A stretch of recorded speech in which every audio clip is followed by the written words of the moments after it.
बोलो श्री सतगुरु महाराज की, श्री प्राणनाथ प्यारे की।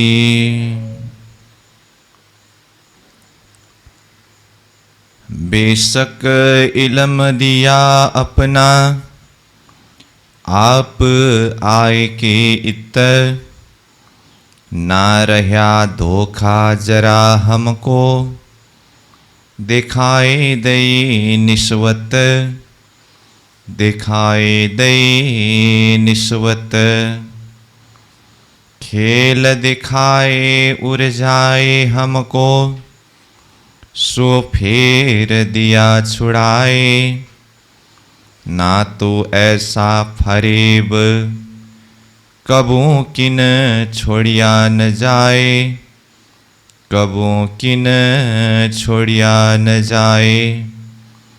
खेल दिखाए उड़ जाए हमको। अक्षरातीत प्रियतम धामधनी श्रीराज जी की असीम अनुकंपा के द्वारा तारतम सागर दिव्य वाणी अंतर्गत परिक्रमा ग्रंथ के ऊपर हम चिंतन करते आ रहे हैं, तो जिसमें 18 प्रकरण ये चल रहा है। इससे पूर्व कक्षा में यह 18वें प्रकरण का पहला नंबर और दूसरा नंबर, ये दो चौपाई के माध्यम से इसकी भाव, इसमें विशेष करके धामधनी श्रीराज जी महाराज ने हम आत्माओं को यह खेल दिखाए, जिस खेल के माध्यम से अथवा यह फरेब रूप, भुलन रूप खेल एक पर्दा के रूप में, एक आड़ा के रूप में उपस्थित होने से प्रियतम धामधनी से और परमधाम की वह खिलवत गुज्ज बैठक, गुज्ज सुख से हम आत्माओं को विमुख होना पड़ा। धामधनी से अर्जी कर रहे हैं कि हे धामधनी, हे श्रीराज जी महाराज, अब हमें पुनः आपकी वह नूरी स्वरूप का दर्शन कब होगा। ये अर्जी का भाव एक विरहीन आत्मा की स्थिति, दशा कैसी होती है और धनी से किस तरह से अर्जी करती है, पुकार करती है, विनती करती है। ये भाव के ऊपर विशेष पहला चौपाई के माध्यम से चिंतन हुआ। फिर दूसरे चौपाई के माध्यम से यह चिंतन कराया गया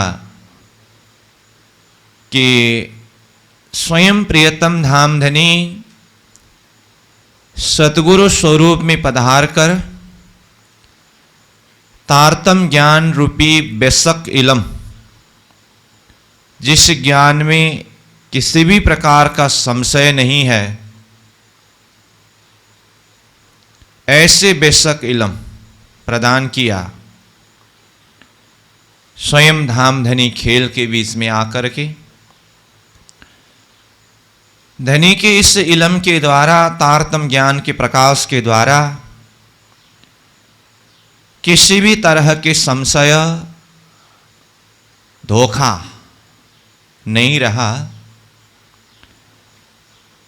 और धामधनी ने सारे संशयों को दूर कराकर परमधाम के अखंड निस्वत, वह सच्चा सनबंध, इसका बोध कराए।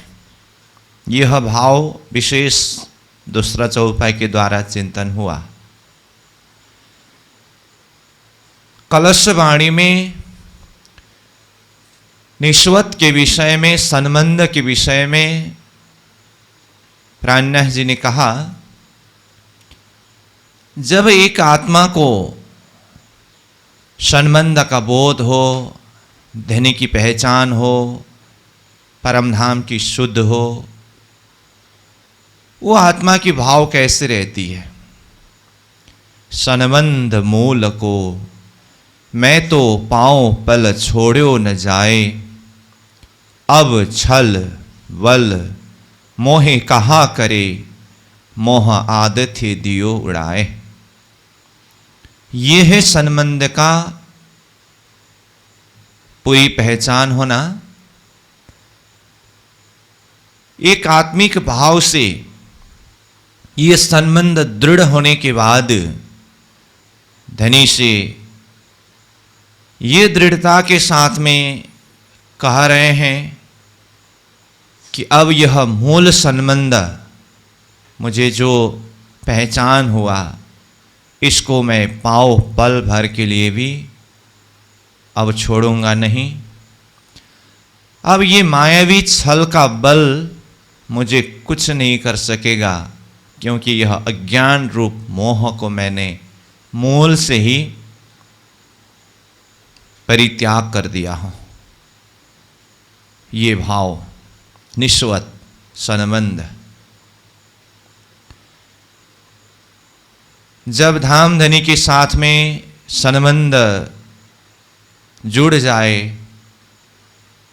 फिर अब धनी की कृपा में, धनी की मेहर में कोई कमी नहीं रहता है। मेहर सागर में पूरी मेहर जीत हक की, तित और कहा चाहियत। धाम धनी की पूर्ण मेहर हो जाए, फिर वहां पर किस चीज की कमी है?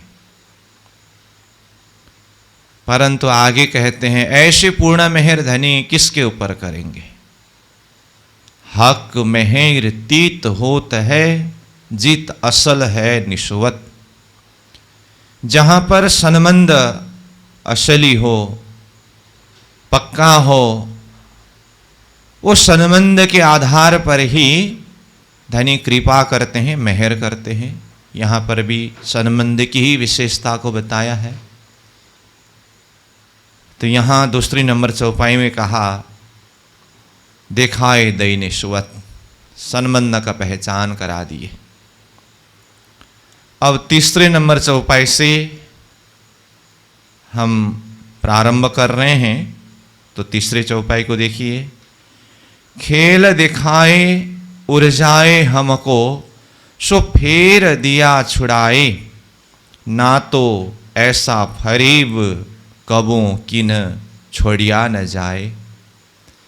हाँ, धामधनी ने हम आत्माओं को खेल दिखाए, और खेल दिखा करके अथवा खेल में भेज करके हम आत्माओं को संसार के बीच में, खेल के बीच में उर्जाए भी, मतलब भुलाए भी। खेल दिखाए उर्जाए हमको, फिर धनी की कृपा के द्वारा सो फेर दिया छुड़ाए। फिर ये खेल के उलझन को धनी ने ही छुड़ा दिया। तो इसका अर्थ क्या हुआ? खेल दिखाने वाले अथवा खेल में हमको भेजने वाले भी धामधनी है। संसार में ला करके हमें खेल में, यानी कि संसार में उलझाने वाले, भुलाने वाले भी धनी है। और धनी ने खेल दिखाए ही नहीं, उलझाए ही नहीं। धामधनी की कृपा को देखिए, धनी स्वयं हमको खेल से छुड़ाए भी है। तो कहा सो फेर दिया छुड़ाए। कैसे छुड़ा दिए? इलम के द्वारा, ज्ञान के द्वारा, कि यह संसार कुछ भी नहीं है। यह मृगजल तुल्य है, देखने भर के लिए है, परंतु ये वास्तविक कुछ भी नहीं है। संसार के ये रूप को समझा करके और हमारा संबंध प्रियतम धामधनी श्रीराज जी से है। हमारा निज वतन, निज घर, वह परम धाम है। ये भाव को ज्ञान के माध्यम से दृढ़ करा करके फिर सो फेर दिया छुड़ाए, खेल से हमारे चित्त वृत्ति को छुड़ा दिए, ऊपर उठा दिए। आगे कहते हैं, ना तो ऐसा फरेब कबू कि न छोड़िया न जाए। धनी स्वयं अगर कृपा करके यह संसार से हमारी चित्त वृत्ति को ऊपर नहीं उठाए होते, धनी स्वयं कृपा करके हमें ये खेल से नहीं जगाए होते, खेल को नहीं छुड़ाए होते, ना तो नहीं तो मतलब अगर धनी कृपा नहीं किए होते तो ऐसा फरेब, ऐसा झूठा रूप, फरेब रूप खेल को कबो कि न छोड़िया न जाए। कभी भी किसी ने भी नहीं छोड़ा है। तो जिस खेल को कभी किसी ने नहीं छोड़ा, तो हम भला कहां से कब छोड़ सकते? तो हम छोड़ पाए किसके बल पर? धनी की कृपा के बल पर। कैसी झूठी निस्वत में करते थे गुजरान, अब निस्वत भई अरस की।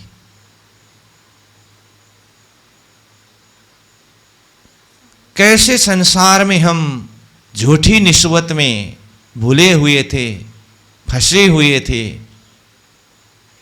धामधनी ने इलम के द्वारा अरस का निस्वत, परमधाम का संबंध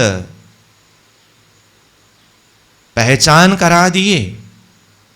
अगर धनी ने ये कृपा नहीं किए होते तो भला हम कैसे ये फरेब रूप संसार को छोड़ सकता। धनी की मेहर को देखिए, धनी की कृपा को देखिए, उनकी दया को देखिए। इसलिए तो उन्हें मेहरवान कहा है, कृपावान कहा है। फिर आगे कहते हैं वो किस तरह से हमारे ऊपर कृपा किए। हम वास्ते रसूल भेजिया और भेजिया अपना फुरमान, सो इत काहू न खोलिया मिले 14 तबक की जहान। धामधनी प्रियतम श्रीराज जी ने ही हम वास्ते, हम आत्माओं के लिए रसूल भेजिया। रसूल संदेश वाहक, पत्रवाहक। रसूल मोहम्मद साहिब जो कुरान रूपी संदेश को लेकर के आए, और इधर हिंदू धर्म ग्रंथ देखे, सुखदेव जी, वेदव्यास जी भागवत आदि संदेश को लेकर के आए। रसूल शब्द से संदेश वाहक ये अर्थ होता है, परंतु यहाँ सीधा अर्थ में देखें तो स्वयं धामधनी रसूल स्वरूप में पधारे। वो हमारे वास्ते हैं, हमारे लिए हैं। और रसूल रूप में पधार करके, अथवा धनी ने रसूल साहिब को भेज करके साथ में क्या भेजा? और भेजा अपना फुरमान। फुरमान मतलब संदेश। तो रसूल के द्वारा कौन सा संदेश को भेजा? कुरान रूपी संदेश को भेजा। सुखदेव व्यास रूपी रसूल के द्वारा, संदेश वाहक के द्वारा भागवत आदि संदेश को भेजा। तो इन ग्रंथों में हमारे घर की बात है जो एक साक्षी के रूप में रखा, और स्वयं फिर सद्गुरु स्वरूप में पधार करके इन शास्त्रों के, वेदों के, कतीबों के रहस्यों को खोल करके एक एक बातों की निशानियों के साक्षी प्रमाण दे दे करके हम आत्माओं को जागृत कराए। क्योंकि धनी स्वयं कहते हैं, बिना पुराण प्रकाश न हो वही, शास्त्र बिना कौन माने। शास्त्र के प्रमाण के बिना इस बात को, इस रहस्य को कौन समझ सकते हैं। तो धनी ने ऐसी व्यवस्था बनाई, चलो शास्त्र के प्रमाण ही सही, कुरान के प्रमाण ही सही, हम आत्माओं को ये जागने के ब्रह्मांड में उतारने से पहले ही वेद में, कतीब में, कई जगह में हमारे विषय में कई शब्दों को रख करके पूरी तरह से व्यवस्था प्रबंध किया गया। हम आत्माएं आए, माया इतनी बलशाली है, भुला दिए।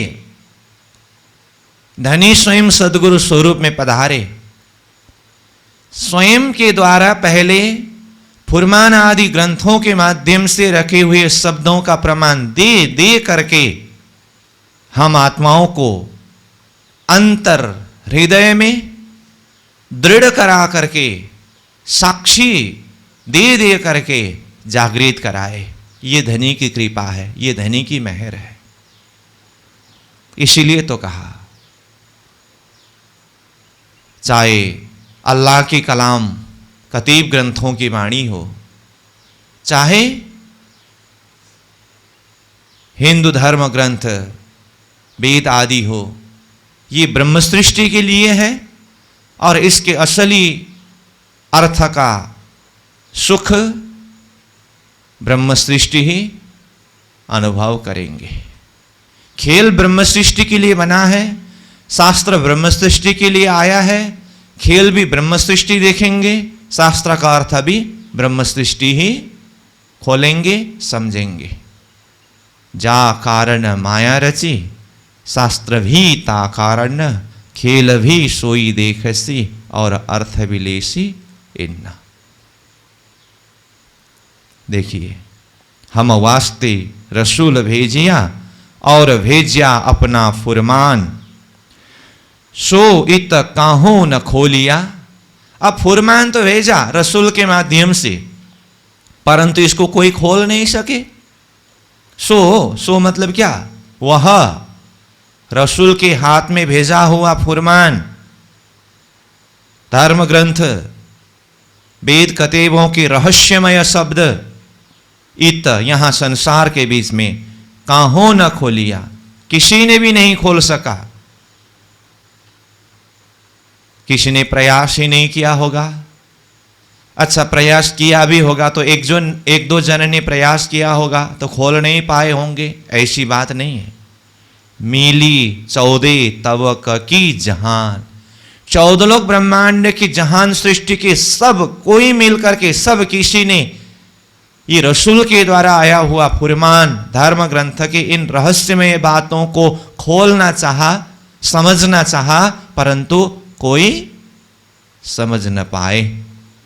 मंगलाचरण के प्रकरण में ही चौपाई आया जो हम चिंतन करके आए हैं। सुपन बुद्ध अटकलसों, वेद कतीब खोजे जिन्न, मगज न पाए माहे का, बांधे मायने वारे तिन्न। ये है, ये चौपाई पहले ही अर्थ हो के आया है, इसलिए मैंने चौपाई ही यहां पर जोड़ दिया। तो कोई खोल ना सके, तो फिर खोल नहीं सका तो अब फिर ये कैसे खोला गया? धामधनी स्वयं सद्गुरु स्वरूप में ये शास्त्र के रहस्य को खोलने की चाबी, किल्ली, तारतम को लेकर के आए और उस किल्ली के माध्यम से, तारतम के माध्यम से सारे फुरमानों के यानी कि धर्म ग्रंथों के गूढ़ रहस्यों को खोल करके समझाए। चौपाई नंबर 5 में देखिए, सो कुंजी भेजी हाथ रूह अल्लाह, दई मोहम्मद हक की सूरत, कहा आखर आवशी अरस रूहें, खोलो तीन बीच मारफत। पूरा एक एक चौपाई में बहुत सार सार भाव है। हाँ, तो क्या बताए, सो कुंजी, कुंजी मतलब चाबी, चाबी मतलब तारतम ज्ञान, भेजी तारतम ज्ञान यानी कि ये कुंजी चाबी को दे करके भेजा। किसको?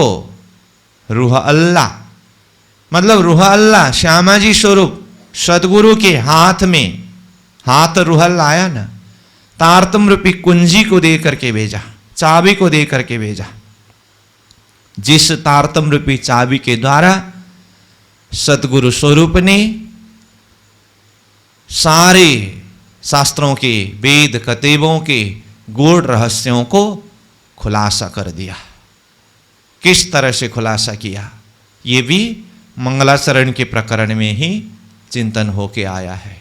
एते दिन त्रैलोक में होती बुद्ध सुपन्न, सो बुद्ध जी बुद्ध जागृत ले, प्रगटे पूरी नवतन्न। अब सो साहेब आइया, सब सृष्टि करी निर्मल, मोह अहंकार उड़ाए के, सखी देशी सुख नहीं चल।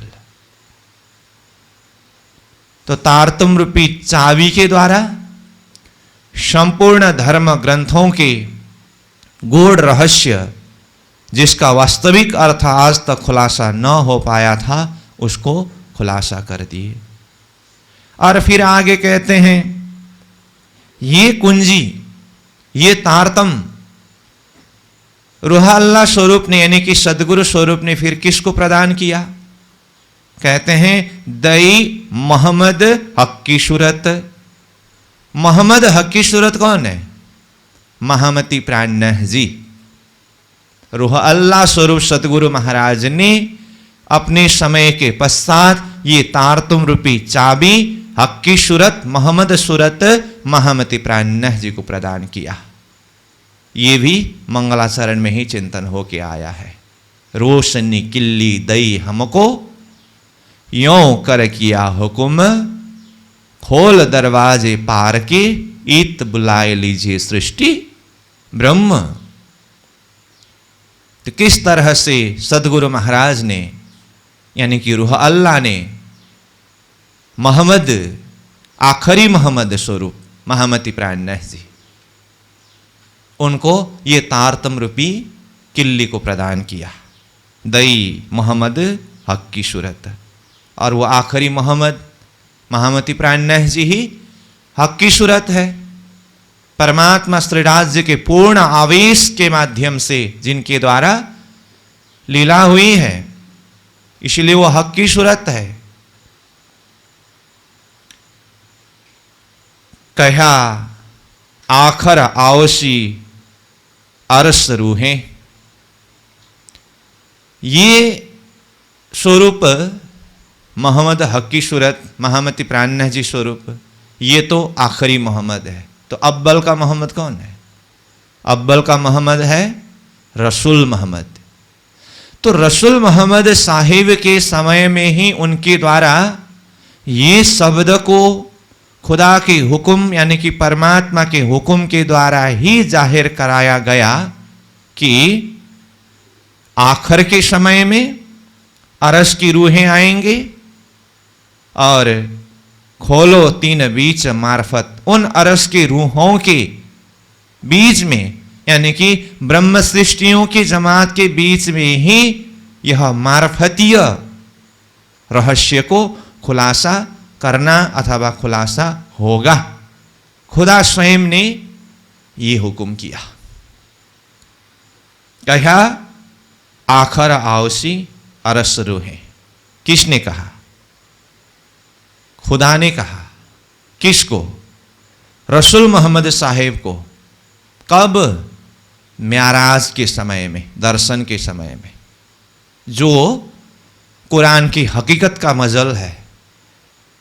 म्याराज का सूरत का प्रसंग है। महामती प्राणनाथ जी ने वाणी में सनंद वाणी के माध्यम से इस रहस्य को खुलासा किया है।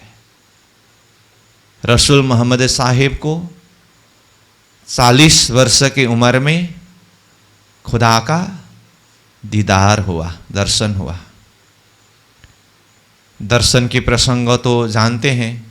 वो जब्राइल शक्ति के ऊपर जाकर जबरूत तक पहुँचे।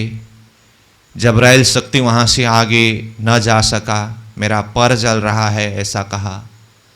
फिर वो चौथे आसमान अर्श अजीम से रफ रफ का तखत, प्राणनाथ जी ने जिसको इश्क रूपी विमान ये अर्थ में अर्थ किया, तो रफ रफ का तखत आए, उसके ऊपर सवार होकर के चौथे आसमान में पहुँचे और खुदा का दर्शन हुआ। और इसके अंदर बहुत सारी बातें हैं। सार रूप में कहूँ तो खुदा ने कितने हरफ सुनाए रसूल को? 90,000 हरफ सुनाए। शरीयत परक 30,000, हकीकत परक 30,000, मार्फत परक 30,000। और ये सुनाए ही नहीं, ये भी हुक्म किया खुदा ने रसूल को कि 30,000 को जो शरीयत यानी कि कर्मकांड संबंधी है, इसको पूरी तरह से जाहिर करना। हकीकत, हाँ, कोई उत्तम पात्र, योग्य पात्र मिल जाए, लिख करके छोड़ देना। मार्फत बस दिल के दिल में ही रखना, दिमाग तक भी मत चढ़ाना, जुबान से निकलने की और शब्द के रूप में जाहिर करने की तो कोई कल्पना ही नहीं। मार्फत, तो ये मार्फत कब जाहिर होगा, कैसे जाहिर होगा? तो कहा आखिर के समय में मैं स्वयं आऊंगा तो मैं खुद इसको जाहिर करूंगा। हाँ, अभी तो बस मैंने आपको संकेत करके सुनाया, बिल्कुल ही इसको गोप्य रखना। ये खुदा ने रसूल को हुक्म किया। सोई माफक रसूल ने अब आगे कितने साल तक? 23 साल तक। 40 साल की उम्र में उनको दीदार हुआ और रसूल मोहम्मद साहिब का पूरा जीवनी अथवा उनकी यह धरती में लीला 63 वर्ष की उम्र तक रहा। तो इसलिए 40 के बाद 63 तक में 23 वर्ष का उम्र होता है। इतने समय अवधि के अंदर उन्होंने शरीयत कर्मकांड परक जो विषय है सबको पढ़ाए, लिखाए, सिखाए, उसके आधार पर चलाए, बस व्यापक रूप से जाहिर कर दिया। हकीकत, खुदा ने कहा था कोई योग्य पात्र मिले तो लिख करके छोड़ देना। मोहम्मद साहब ने अपने समय में उनकी बेटी फतीमा और दामाद अली फतीमा को कुछ योग्य पात्र सा लगा तो लिख करके छोड़ दिया। बहुत ज़्यादा चर्चा भी नहीं किए, बस इतना ही संकेत किया कि ये हकीकत को खुलासा करने के लिए खुदा स्वयं क़यामत के दिन आखिर के समय में आएंगे और वो स्वयं जाहिर करेंगे। और हकीकत का अर्थ स्पष्ट होना ही मार्फत जाहिर होना है। तो क़यामत का दिन कब है? कहा फरदा रोज़ क़यामत, कल का दिन ही क़यामत है। तो फिर कल का दिन क़यामत, कल तक तो आप खुद रहेंगे, तो ये तो आप खुद जाहिर करेंगे। फिर कहा नहीं, कल का दिन कहने का मतलब दुनिया के हिसाब से नहीं, खुदा के हिसाब से है। तो हम फिर कैसे समझे? थोड़ा संकेत तो करिए। कहा रब का दिन एक, दुनिया का साल 1000। रब परमात्मा के एक दिन बराबर दुनिया का 1000 साल होता है। इसीलिए फरदा रोज, कल का दिन क़यामत का दिन है कहने का अर्थ दुनिया के हिसाब से 1000 साल बाद की बात है। तो इस तरह से क़यामत के दिन को संकेत किया, निश्चय किया। और रसूल मोहम्मद साहिब के समय से 1000 साल बाद का समय है सदगुरु श्री देवचंद्र जी महाराज का समय, जिसे 10वीं सदी कहते हैं। लालदास जी महाराज ने इसको वितक में खुलासा करके कहा, 1000 साल होने में जब 9.25 वर्ष का समय बाकी था, 990 वर्ष 9 महीना का समय व्यतीत हुआ, तब रूह अल्लाह का धरती में आगमन हुआ। साल 990 मास 9 हुए रसूल को जब, रूह अल्लाह मीसल गाजियो सैया उतरे तब। देखिए, रूह अल्लाह, श्यामा जी महारानी और मीसल गाजियो मर्द जमात। तो मर्द जमात कौन है? ब्रह्म सृष्टि की जमात ही मर्द जमात है। वो आ गए तो खुदा ने जो बात रसूल मोहम्मद साहिब को कहा था, खुदा के कहे हुए बात को 1000 साल पहले रसूल मोहम्मद साहिब ने भविष्यवाणी के रूप में शब्द को जाहिर किया था, वो बात 1000 साल बाद में आकर के सिद्ध हुआ। तो देखिए, कहा आखर आवशी अरस रूहें, आखिर के समय में कयामत के दिन अरस रूहें परमधाम की आत्माएं आएंगी। कहा था, आए कि नहीं आए? आ गए। रूह अल्लाह मीसल गाजियो सैया उतरे तब। अब ये हुक्म किया था, खोलो 3 बीच मार्फत, उन जमात के बीच में ही यह मार्फतीय जाहिर करना, ये कहा था। तो सतगुरु महाराज के समय, 10वीं सदी का समय, कुछ संकेत जाहिर हुआ और महमती प्राणनाथ जी, जो आखिरी मोहम्मद, आखिरी इमाम का स्वरूप है, उनके समय में सारी हकीकत मार्फत जाहिर हुआ। सदगुरु के समय में थोड़ा सा ही संकेत हुआ। मैंने इसीलिए कहा, वितक में पढ़े हैं, जानते हैं कि सदगुरु महाराज ने ही इंद्रावती को निर्देशन किया था ना कि कुरान ग्रंथ को भी पढ़ना। उन संप्रदाय में भी परमधाम की आत्माएं आए हैं, एकांत में समझाए। हाँ, तो इंद्रावती ने पूछा, क्या वहां पर भी हमारी घर की बात है? तो कहा, यहां में कोई कोई वासना जान, वहां पर भी कोई परमधाम की ब्रह्म वासनाएं आए हैं। जैसे एक प्रमाण, सदगुरु के समय में ही 313 में से एक खोजी बाई के अंदर परमधाम की रही बाई की वासना पहचान कर लिया और उनको सदगुरु महाराज ने जागृत कराया। ये प्रमाण है वितक में। इसलिए सदगुरु के समय में ये कुछ संकेत जाहिर हुआ। जब महामती प्राणनाथ जी जागनी यात्रा में आगे बढ़ चले, अब वितक के ही प्रसंग को लेकर के कहो तो मेड़ता पहुंचे। ऐसे ही संध्या के समय में टहलते हुए क्या सुना उन्होंने? मस्जिद में मुल्ला बांग पुकार रहे थे, ला इल्ला इल्लल्लाह मोहम्मद रसूलुल्लाह। ला तो नाही को कहा, इल्ला तो है हक। यह अक्षर अक्षरातीत की बात बड़ी है बुजुर्ग। हाँ, सदगुरु महाराज कहते थे, ये बात सुनते हुए याद किसकी आई? सदगुरु महाराज के।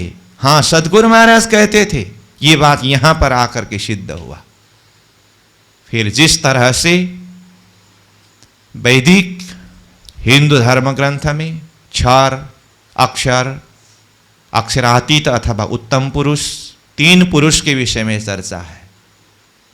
जैसे श्रीमद् भगवद गीता 15वें अध्याय में 3 पुरुष के विषय की बात है, ऐसे ही कतीब ग्रंथ में ला इल्ला इल्लल्लाह 3 पुरुष के विषय की बात है। ऐसे बहुत सारे रहस्यों को खोल खोल करके अब यहां तारतम और कलमा का मिलन, ये प्रसंग अभी तक में आता है। अब यहां से आगे प्राणनाथ जी जागनी यात्रा में देखिए, पद्मावतीपुरी धाम में जहां यह परिक्रमा वाणी अवतरण हो रहा है, खिलवत, परिक्रमा, सागर, सिंगार, सिंधी, मार्फत सागर, ऐसे महाकारण परक वाणी अवतरण हो रही है जिस भूमि में प्राणनाथ जी हक्की स्वरूप में विद्यमान है। तो बीतक के अष्ट प्रहर लीला के प्रसंग में देखिए, चर्चा के समय में महामती प्राणनाथ जी चर्चा कर रहे हैं, पास में ब्रह्म मुनि एक तरफ कुरान हदीसा ग्रंथ को लेकर के बैठते हैं, एक तरफ गीता, भागवत, उपनिषद आदि ग्रंथ को लेकर के बैठते हैं। दोनों का एक एक साक्षी प्रमाण मिला मिला करके, रहस्य को खोल खोल करके प्राणनाथ जी चर्चा करते हैं। उनकी चर्चा की विषय वस्तु ये अष्टप्रहर की लीला प्रसंग में पद्मावतीपुरी धाम के बीतक में हम अध्ययन करते हैं, श्रवण करते हैं, चिंतन करते हैं। तो ये गीता, भागवत आदि ग्रंथ, ये कुरान हदीस आदि ग्रंथ को साथ में रख करके वो क्या करते थे, यही जो कहा था ना, कहा आखर आओसी अरस रुहें खोलो तीन बीच मार्फत, उनके बीच में ये मार्फतीय बातें खोलना करके हुक्म किया था खुदा ने। वही महामती प्राणनाथ जी स्वरूप में स्वयं खुदा, स्वयं परमात्मा धामधनी उपस्थित होकर के, उस स्वरूप में होकर के ब्रह्म सृष्टि की जमात के बीच में ये मार्फतीय बात को खुलासा कर रहे हैं। मार्फत मतलब क्या है? विज्ञान। तो ये तारतम क्या है? विज्ञान। कर्म, उपासना, ज्ञान, विज्ञान, जिसको कतीब के शब्द में शरीयत, तरीकत, हकीकत, मार्फत ये कहा। ठीक है, तो एक बार फिर से चौपाई को सार रूप में देखिए, चिंतन करिए। मैं चौपाई को उच्चारण ही कर देता हूं। सो कुंजी भेजी हाथ रूह अल्लाह, दई मोहम्मद हक की सूरत, कहा आखर आओशी अरस रूहें खोलो तीन बीच मार्फत। अरस की रूहों के बीच में ही यह मार्फतीय बातें खोला जाता है। यहां पर भी वही बात है, पात्र की बात। जो मर्जी मिला और मार्फतीय बातें शुरू कर दिया, ये क्या मतलब है? मार्फत को जाहिर करने के लिए खुदा स्वयं की भी योजना देखिए ना। रसूल के हाथ से संदेश को भेजा, रूह अल्लाह के हाथ से थोड़ा सा चाबी लगा करके दरवाजा खोल दिया। और दरवाजा खोल दे ही थोड़ी ना सब पता चलेगा, अंदर जाके पूरा भ्रमण करने के बाद पता चलेगा। हक्की स्वरूप महामती प्राणनाथ जी ने दरवाजा के अंदर प्रवेश करा करके सब कुछ जाहिर करा दिए। इसलिए ये तीनों सूरत खुदा का सूरत है, बसरी, मलकी, हक्की। ऐसा चलते हैं 6 नंबर में। खिलवत संदेशे दिए रूह अल्लाह, जो मेहर कर कहलाए, कि न खोले न द्वार अर सके, मोको सब विध दई समझाए। इंद्रावती आत्मा ये भाव प्रस्तुत कर रहे हैं। खिलवत संदेशे दिए रूह अल्लाह।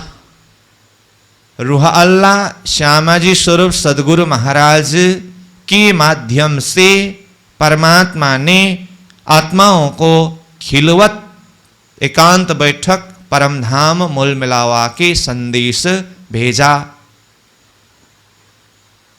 खिलवत संदेशे दिए, किसको दिया? आत्माओं को दिया। पहले तो रूह अल्लाह को दिया, रूह अल्लाह के माध्यम से आत्माओं को मिला। जो मेहर कर कहलाए, रूह अल्लाह स्वरूप ने, सदगुरु स्वरूप ने मेहर करके हम आत्माओं के बीच में वह खिलवत का संदेश, परम धाम की गुज्य बातें कहा गया। कहलाए शब्द का अर्थ क्या है? कहलवाया। किसके द्वारा, किसने कहलवाया? रूह अल्लाह यानी कि सदगुरु स्वरूप के द्वारा खुदा स्वयं ने कहलवाया। कितने समय तक? 34 वर्ष तक। जब मैंने 34 वर्ष कहा, इतना तो समझते हैं ना। 40 वर्ष की उम्र में दर्शन होने के बाद आगे सदगुरु के द्वारा जागरण लीला कितने समय तक हुई है? ये 34 वर्ष की बात कर रहा हूं मैं। खिलवत संदेशे दिए रूह अल्लाह, जो मेहर कर कहलाए। कि न खोले न द्वार अर सके। किसी ने भी इस परमधाम के दरवाजा को खोल नहीं सका था। तो किसी ने भी खोल नहीं सका था, तो फिर किसने खोला? मोह को सब विध दई समझाए। इंद्रावती आत्मा कह रहे हैं, सदगुरु महाराज ने इन सारी बातों के रहस्यों को मुझे सब प्रकार से खुलासा करके समझाया। मतलब मेरे सामने में ये परमधाम की बात, इस रहस्य को खुलासा करके समझाए। इंद्रावती आत्मा बोल रहे हैं। यहां मोह को मतलब इंद्रावती को, वो स्वयं बोल रहे हैं। मुझे संदेशे खिलवत के सब रूह अल्लाह दई सिखाए। बेशक इलम अरस का मोहे सब विद दई बताए। अब यहां पर मुझे, मोहे ये शब्द आए। ये किसकी वाणी है? महामती प्राणनाथ जी की। महामती प्राणनाथ जी आत्मिक भाव से इंद्रावती आत्मा, उनके अंदर अक्षरातीत नामधनी प्राणों के नाथ आवेश स्वरूप विराजमान है। इसलिए इंद्रावती भाव से ये बात बोल रहे हैं। क्या कह रहे हैं? देखिए फिर से। मुझे संदेशे खिलवत के, मुझे खिलवत खाना परमधाम का संदेश सब रूह अल्लाह दई सिखाए। रूह अल्लाह सदगुरु स्वरूप ने मुझे सब सिखाए। सिखाने वाले सदगुरु स्वरूप, सीखने वाले इंद्रावती जैसे। अब यहां सब की क्या बात कहना है? सब रूह अल्लाह दई सिखाए।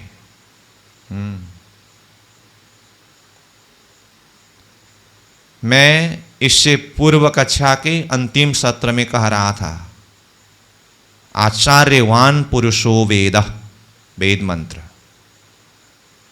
और प्राणनाथ जी के शब्द में, खोजत खोजत सतगुरु पाइए, सतगुरु संग करतार। तो ये देखिए इंद्रावती कितने स्वाभिमान के साथ में, गर्व के साथ में ये बात को प्रस्तुत कर रहे हैं कि मुझे ये सारी रहस्य खिलवत खाने की बातें किसने समझाया? रूह अल्लाह ने समझाया। हाँ, अब यहां पर वहां थोड़ा सा उनके द्वारा सुना था, उनके द्वारा थोड़ा कुछ और सुना, उनके प्रवचन में भी दो कुछ बातें सुनी थी, तो वहां से भी थोड़ा कुछ सीख लिया। और फिर ऐसे करते करते इतना होने के बाद तो अब खुद अपनी अक्ल से भी तो समझ सकते हैं, इसलिए अपनी अक्ल भी थोड़ा कुछ लगाया। सब मिला करके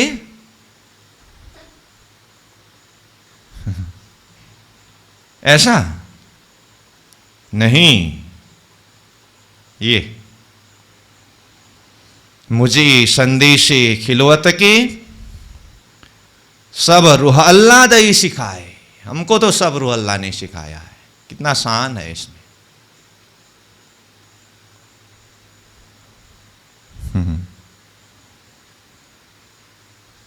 बेशक इलम अरसका, और ऐसे ही टाइम पास नहीं करा है रूह अल्लाह ने भी। आया है, बैठेगा, थोड़ा कुछ सेवा करेगा, थोड़ा कुछ उलझा के रखेंगे, क्या है, ऐसा नहीं। ये देखिए, बेशक इलम अरस का, परम धाम की बेशक इलम उनको प्रदान कर दिया, किया।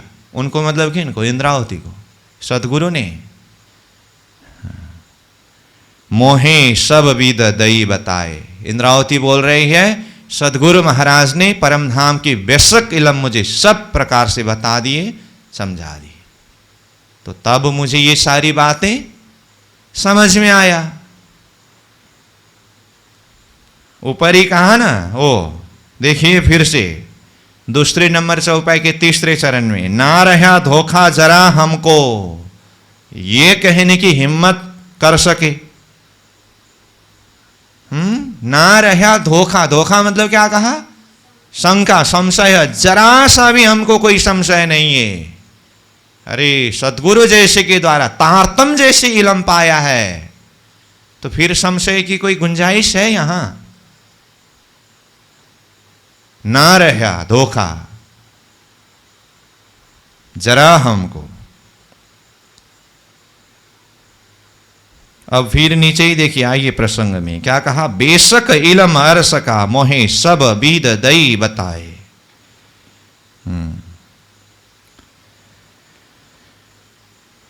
छूटी रूहों को अरस की, मूल मेले की लज्जत, इसक न आवे क्यों हमको, जाकी नूर जमाल सो निस्वत। अब ये बड़ा आश्चर्य की बात है। इलम के द्वारा धनी ने समझाने में कोई कमी नहीं रखा। इंद्रावती आत्मा के एक अपनी स्व अनुभव के द्वारा ये सारी बातें हृदय में इतना प्रकाशित हो रहा है। धामधनी ने इतना कृपा किया है, उनकी कृपा, उनकी मेहर हृदय के अंदर ऐसी लहरों के रूप में उमड़ उमड़ करके आता है। परंतु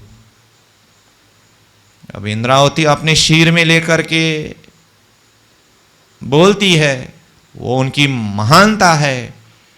बाकी समग्र आत्माओं की स्थिति को देखते हैं, बाप रे बाप, हादी मीठे सुकन हक के, कहेगा तुम्हें रोए रोए, तुम भी सुन सुन रोएसी, पर होश में ना आवे कोई। धनी ने जो कहा था वही हुआ। आत्माओं की स्थिति यही देखते हैं। अब लोग भजन गाते हैं ना, पिया तेरी रूहों को ये क्या हो गया है, जो कहा था आपने वो सच हो गया। इतना कह करके फिर शांति से बैठे। आपने ही कहा था, सच ही हो गया, चलो ठीक है। फिर ऐसा नहीं। तो देखिए, छोटी रूहों को अरस की, मूल मेले की लज्जत। आत्माओं से क्या क्या छोटी? पहला नंबर चौपाई को फिर से पढ़िए एक बार। क्यों दिया रे बेसोहा दुल्हा, छूटी हक खिलवत, हम अरवाएं जो अरस की, फिर कब देखे हक सूरत। तो हक का सूरत भी छूट गया, खिलवत का सुख भी छूट गया। तो वही यहां चौपाई नंबर 8 में आकर के कह रहे हैं, रूहों से क्या क्या छूटा? अरस की, मूल मेले की लज्जत छूटी, परम धाम की, वो खिलवत खाना की। मूल मेले में लोग खिलवत खाना है ना, एकांत बैठक, वहां की लज्जत, वहां आनंद, वो मस्ती, वो छूट गया। ईशक ना आवे क्यों हमको, हमारे अंदर ईशक क्यों प्रकट नहीं हो रहा है? ये बहुत आश्चर्य की बात है। धनी ने इतना इलम दे करके बेशक कराया, सब कुछ समझाया, ज्ञान के द्वारा किसी भी चीज में संशय नहीं है। परंतु इश्क प्रकट होने की अगर विषय में कहे तो फिर बड़ा मुश्किल पड़ रहा है। इश्क ना आवे क्यों हमको, जाकी नूर जमाल सो निस्वत। जबकि जिसकी नूर जमाल के साथ में जिसकी निस्वत है, फिर भी इश्क क्यों प्रकट नहीं हो रहा है। समझ में आई बात। अब इसी में इंद्रावती की हृदय के अंदर के अनुभव से अगर बात करें तो फिर इसी का भाव अर्थ बदल जाता है। हाँ,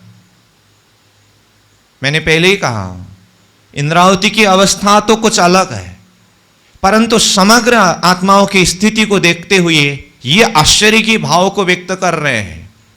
तो इस अर्थ में देखें तो जबकि हमारा संबंध अक्षरातीत धनी के साथ में है, धनी ने इल्म के द्वारा हृदय को इतना बेशक कराया है, फिर भी हृदय में इश्क क्यों प्रकट नहीं होता।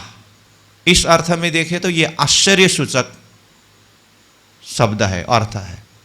इसी जगह में अगर इंद्रावती के जागने की पूर्ण अवस्था को मद्देनजर रखते हुए ये चौपाई को देखें तो ऐसा अर्थ होता है। देखिए, इश्क ना आवे क्यों हमको, जाकी नूर जमाल सो निस्वत। जबकि हमारा नूर जमाल के साथ में निस्वत संबंध है, तो हमारे अंदर इश्क क्यों नहीं प्रकट होता है। होता है मतलब इश्क को अनुभव करके बोल रहे हैं, ये भाव में अर्थ बदलता है। समझ में आ रही बात। इश्क ना आवे क्यों हमको, हमारे पास क्यों, हमारे अंदर इश्क क्यों प्रकट नहीं होगा। होगा क्यों, क्योंकि जाकी नूर जमाल सो निस्वत। जबकि हमारा नूर जमाल के साथ में निस्वत है। तो समझ में आया। यह पूरा भाव दो प्रकार से मैं चिंतन करा रहा हूं, बता रहा हूं।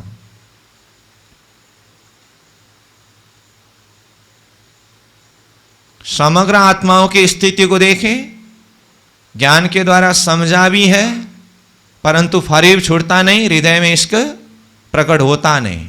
उस अर्थ में देखें तो जिसकी नूर जमाल के साथ में संबंध है, फिर भी इश्क क्यों प्रकट नहीं हो रहा है। यह आश्चर्य की बात है। इंद्रावती की अगर अनुभव से बात करें तो हमारे अंदर इश्क क्यों नहीं आएगा, क्योंकि हमारा तो नूर जमाल से संबंध है, तो आएगा इस भाव से। अब ये दोनों सूत्र थोड़ा सा बता दिया हूं, बाकी अब अपनी स्थिति कैसा है उस हिसाब से चिंतन करना होगा। अब जिसको ये इसका अनुभव होने का जैसा वो स्थिति में है, तो फिर वो उसी अनुभव से हमारे में इसका क्यों नहीं आएगा। निस्वत हमारा धनी से है ये भाव में। अगर ज्ञान के द्वारा सब कुछ समझ में आया है, लेकिन दिल पिघलता क्यों नहीं है, टूक टूक होता क्यों नहीं है। ये अर्थ में अगर अपने को इस स्थिति में पाते हो, तो फिर इश्क ना आवे क्यों हमको, जाकी नूर जमाल सो निस्वत। आश्चर्य की बात है, इस अर्थ में होगा। चलो 9 नंबर में चलते हैं। फेर दई हक्के मेहर कर, मोल मेले की लज्जत। क्यों न जागे रूहें ये सुन के, जाकी इन हक सो निस्वत।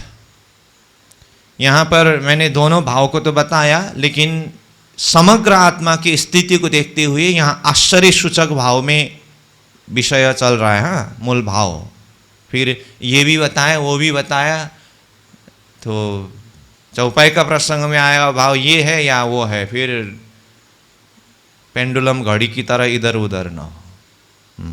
क्यों, यहां पर शब्द क्या आया 8 नंबर में। उतना कहने के बाद फेर दई हके मेहर कर का ना, फेर शब्द आया ना, इसका आशय क्या होगा।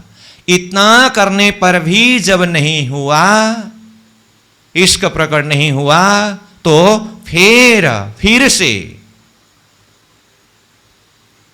धनी ने मेहर करके दई दिया, क्या दिया, मूल मेले की लज्जत, परम धाम मूल मिलावा का लज्जत व आनंद दिया। कहाँ? यहाँ खेल के बीच में।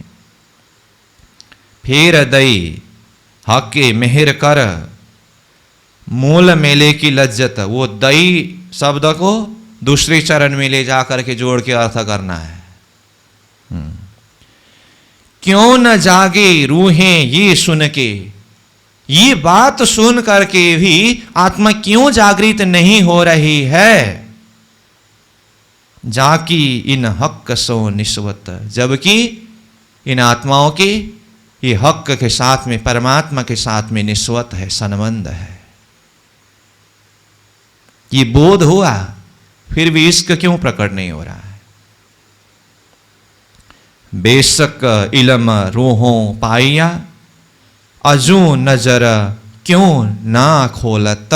अब यहां से तो प्रमाणित ही हुआ होगा ना, ये आश्चर्यवाचक भाव में ही चौपाई प्रसंग चल रहा है करके। देखिए 10 नंबर में, बेशक इलम रूहों पाइया, रूहों ने, आत्माओं ने बेशक इलम पाया।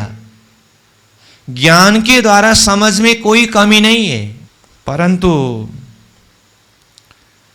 खेल से चित्तवृत्ति को हटाना और धनी के साथ में ही चित्तवृत्ति को एकाकार कराना, ये भाव से अगर देखे तो फिर ये स्थिति है। बेशक इलम रूहों पाइया, अजू नजर क्यों न खोलत। अभी तक ये हृदय की नजर, अंतरात्मा की नजर क्यों नहीं खुलता है? और सार रूप में देखे तो परात्मा की नजर क्यों नहीं खुलता है? परात्मा की नजर खुल जाए तो फिर बस हो गया तमाम।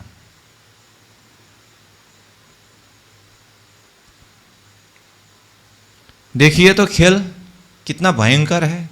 इलम में कोई कमी नहीं है, अंदर से नजर खुलने नहीं देता है।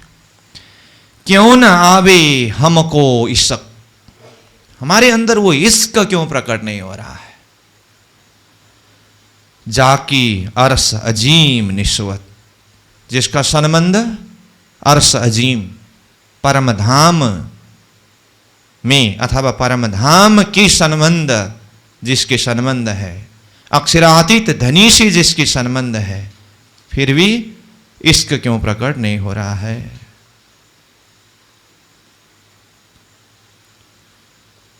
ये स्थिति की पुकार, ये हर किसी की बस की बात नहीं है। ये स्थिति की पुकार, ये पूरा ब्रह्म सृष्टि के दर्जा के, ब्रह्म सृष्टि में भी एकदम इलम के द्वारा पूरी तरह से जो जागृत हो चुके, जिसका एकमात्र उद्देश्य, एकमात्र लक्ष्य चिंतन मूल मिलावा धाम धनी हो, तो उस स्थिति की ये पुकार है, उस स्थिति की ये अर्जी है। इसलिए हो सके तो ये अपने हृदय के अंदर कुछ अंश रूप में भी भाव अगर चौपाई पढ़ते हुए, सुनते हुए महसूस होता हो तो धनी की बहुत बड़ी कृपा है। बाकी कम से कम इसको सुनने से अच्छा ब्रह्म सृष्टि की एक पुकार, एक तड़प, एक भाव ऐसी होती है, तो ये समझने के बाद अपने को उस फार्मा में डालने की कोशिश होनी चाहिए। ये कोई अरे गहरे वाले लोगों की बात नहीं है। 11 नंबर चौपाई को देखें। पहचान हुई सब बीध की, पाई हक मार्फत, क्यों न आवे इश्क हमको, जाकी नूर जमाल सो निस्वत। पहचान हुई सब बीध की, इलम के द्वारा, ज्ञान के द्वारा सब प्रकार से पहचान हुआ। पाई हक मार्फत, हक के मार्फतीय बातें, सारी बात खुल गया, समझ गया, तो क्यों न आवे इश्क हमको, फिर क्यों नहीं आता है इश्क हमारे अंदर, जाकी नूर जमाल सो निस्वत, जिसकी संबंध नूर जमाल के साथ में, अक्षरातीत के साथ में है। हजूर छीन एक ना हुई, इत चली जात मुद्दत, ये क्या हक को खबर है नहीं, वह कहां गई निस्वत। धामधनी से फिर से पुकार कर रहे हैं, हजूर छीन एक ना हुई। परम धाम मूल मिलावा की दृष्टि से अगर देखे,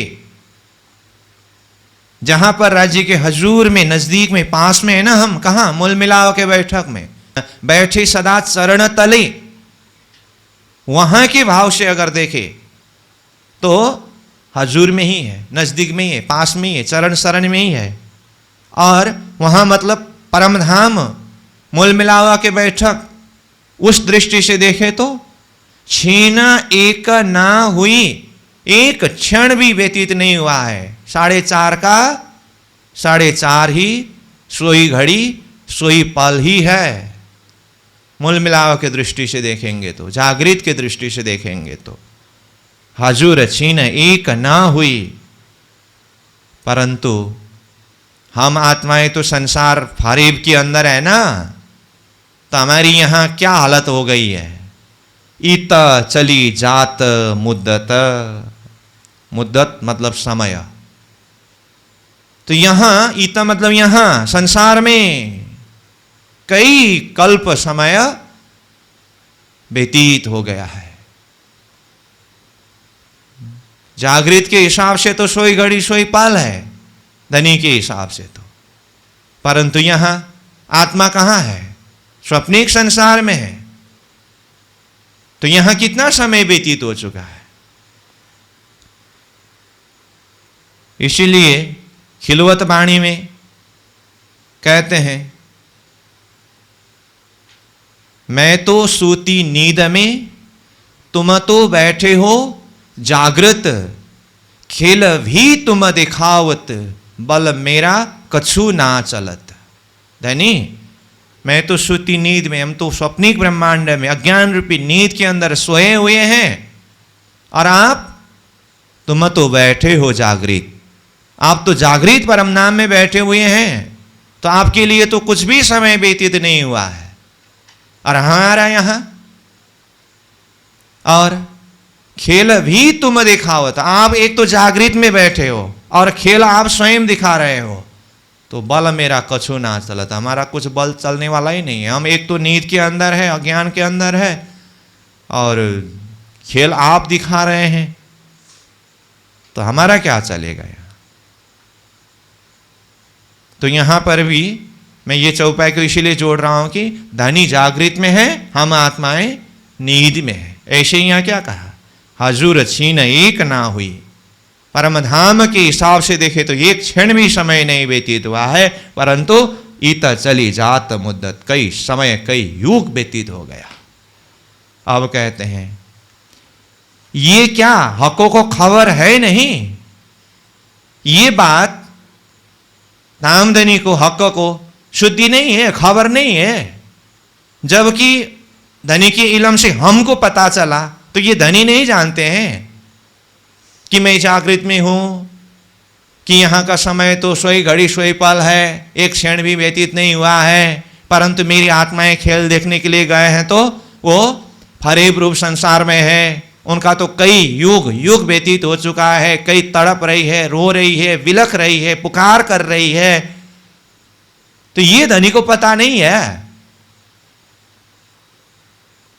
ये क्या हकों को खबर है ही नहीं। हां, खबर तो है।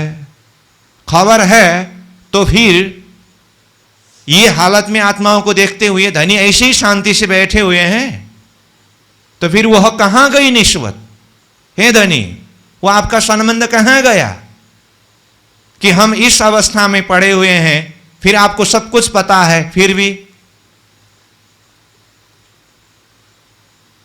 तो यहां पर झगड़ा झगड़ा जैसी भाव दिखाई नहीं दे रहा है। आपको सब पता है, फिर आपका वो निस्वत कहां गया। बात तो बड़ी बड़ी करते थे आप भी, तो चलो हमने तो हार लिया, हम तो नादान थे, ना समझदार थे, लेकिन आप तो सब कुछ जानते हैं ना, तो फिर आप चाहते तो ये फरीब रूप खेल को क्षण भर में नहीं उठा देते।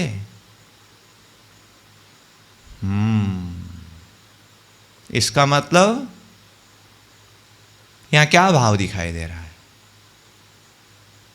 सिंधी ग्रंथ मैं पहले भी संकेत किया था, सिंधी में पूरा विरह है, लेकिन विरह के अंदर इश्क का पूरा झगड़ा है।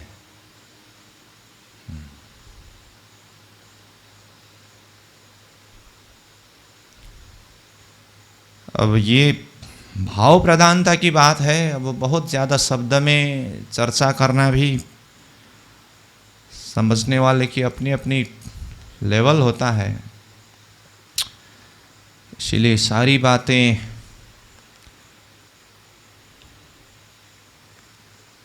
शब्द में जाहिर करना भी मुश्किल है, न करो तो फिर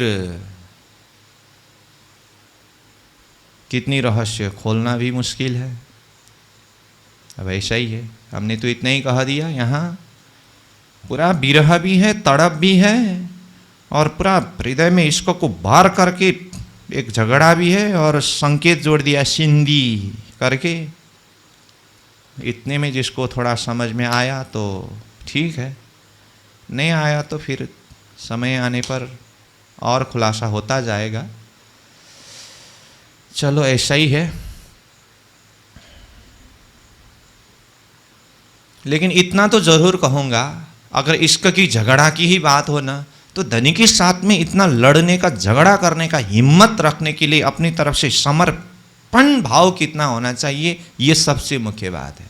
फिर यहाँ झगड़ा शब्द को लेकर के फिर ऐसा नहीं, इतना समर्पण है, इतना समर्पण है, इतना अपने पास कुछ भी तो नहीं रखा है, तो लड़े उनके साथ, झगड़े उनके साथ, रोए उनके साथ, हंसे उनके साथ, जो कुछ करे उनके साथ। लो, इश्क के साथ लड़ाई भी करना हो तो भी लड़ेंगे, रोना भी हो रोएंगे, बिलखना हो तो भी बिलखेंगे। ये पूर्ण शरणागति के पश्चात ही ये भाव को यहां जाहिर कर सकते हैं और समझ भी सकते हैं। इसलिए मैं बीच बीच में कहा करता हूँ, ये भावनात्मक बातें हैं, हृदय से अगर कबूल करता हो तो उसके कुछ भी अंश अगर लज्जत अनुभव कर सके तो बहुत बड़ी बात है, धनी की मेहर समझना चाहिए। अगर हृदय कबूल नहीं भी करता हो तो ये मेरे समझ से परे की बात है करके उसको ऐसे ही छोड़ दीजिए, लेकिन बुद्धि को चला करके कहीं गलत अर्थ लग जाए तो बहुत बड़ी नुकसान होगी अपने ऊपर। तो इसलिए बहुत सावधानी होनी चाहिए। ऐसी बात है तो चलो 12 नंबर चौपाई को दोहरा करके अभी विश्राम करते हैं, फिर आगे देखेंगे। हजूर छिना एक ना हुई, इत चली जात मुद्दत, ये क्या हक को खबर है नहीं, वह कहाँ गई निस्वत, वह कहाँ गई निस्वत। बोलो श्री प्राणनाथ प्यारे की प्रणाम।